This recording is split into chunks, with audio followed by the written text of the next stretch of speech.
Hello students, स्वागत आहे तुमचं ओंकार मॅथ्स अड्डामध्ये. आज आपला सेकंड लेसन चालू होणार आहे, ज्याचं नाव आहे multiplication and division of integers. Sixth स्टँडर्डमध्ये तुम्ही फक्त इंटिजर्स बघितले होते आणि त्याच्यावरती आपण प्लस ॲडिशन आणि सबट्रॅक्शन बघितलं होतं.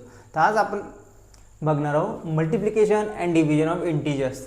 अगदी प्लस मायनसपेक्षा तरी इझीच आहे याचं मल्टिप्लिकेशन अँड डिव्हिजन. ते कसं, तर थोडे रिव्हिजन करू आपण. इंटिजर्स म्हणजे काय, जे नंबर प्लसवाले राहतात, मायनसवाले राहतात आणि झिरो, हे काय झाले इंटिजर्स. म्हणजे जे कोणते पण पॉझिटिव्ह नंबर्स, निगेटिव्ह नंबर्स म्हणजे ज्याच्यासमोर मायनसवाले राहतं ते कोण झाले निगेटिव्ह, आणि झिरो. त्याच्याबद्दल आपण प्लस मायनस बघितले होते, राईट. आणि आत्ता पण जर तुम्हाला इंटिजर्समध्ये कन्फ्युजन असेल तर आपल्याकडे आपल्या चॅनलवरती इंटिजर्सवरती प्लस मायनस आणि मल्टिप्लिकेशन डिव्हिजनचे पण व्हिडिओज आहेत, तुम्ही ते बघू शकता. आणि कोणाला पण प्रॉब्लेम असेल तुम्ही त्यांना पण सजेस्ट करू शकता. ओके, तर आपण सुरू करू. तर एकदम बेसिक गोष्ट सांगतो, जे मल्टिप्लिकेशनमध्ये पण कामी येणार आणि डिव्हिजनमध्ये पण कामी येणार. जर प्लस प्लस राहिलं तरी पॉझिटिव्ह उत्तर येते, मायनस मायनस राहिलं तरी पॉझिटिव्ह उत्तर येते मल्टिप्लिकेशनमध्ये. म्हणजे दोन प्लस प्लसवाल्याचं मल्टिप्लिकेशन असेल तरी पॉझिटिव्ह उत्तर येणार, ॲन्सर येणार. आणि दोन निगेटिव्हवाल्यांचं मल्टिप्लिकेशन झालं तरी पण पॉझिटिव्हमध्येच येणार. निगेटिव्ह कधी येणार, जर दोघांपैकी एक तरी निगेटिव्ह असेल किंवा एका तरी याच्यासमोर मायनस असेल तर ॲन्सर मायनस. म्हणजे प्लस मायनसचं इंटू झालं, प्लस आणि मायनसचं इंटू झालं तर काय येणार, मायनसमध्येच येणार. किंवा मायनस इंटू प्लस झालं तरी ॲन्सर मायनस येणार. म्हणजे दोघांपैकी एक तरी निगेटिव्ह राहिला तर ॲन्सर कशात येणार, मायनसमध्ये येणार. Okay, easy. चला, आता आपलं तुम्हाला आणखी क्लिअर होणार. आपण जसं जसं सॉल्व करत जाऊ आपलं प्रॅक्टिस सेट, तसं तसं तुम्हाला आणखी क्लिअर होत जाणार, काही प्रॉब्लेम नाही. तर आपला प्रॅक्टिस सेट 8 आहे, ठीक आहे.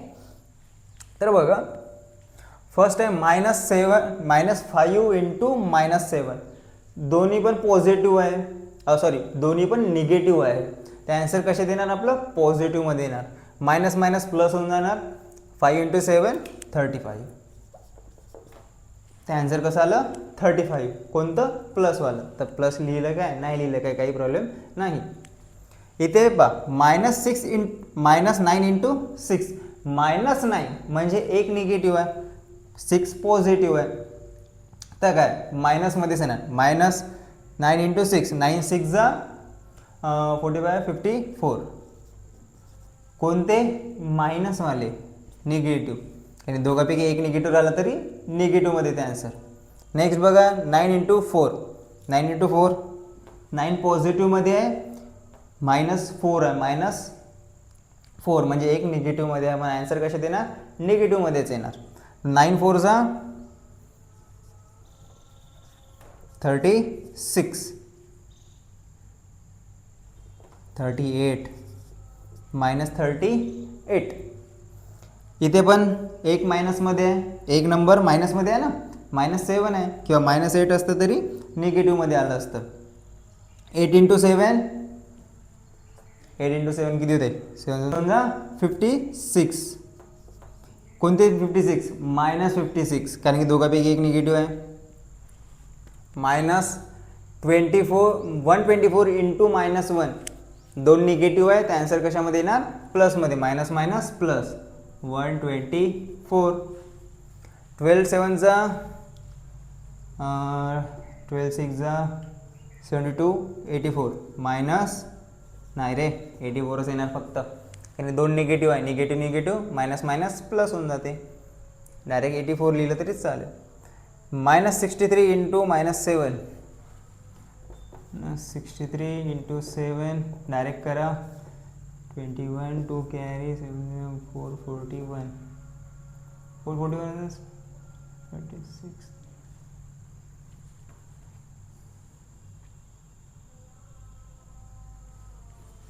तर 441 का पॉझिटिव्ह आलं, कारण की दोन्ही निगेटिव्ह आहे. मी काय म्हटलं, मायनस कधी येणार, दोघांपैकी एक तरी नंबर मायनसमध्ये राहिला तर ॲन्सर मायनसमध्ये.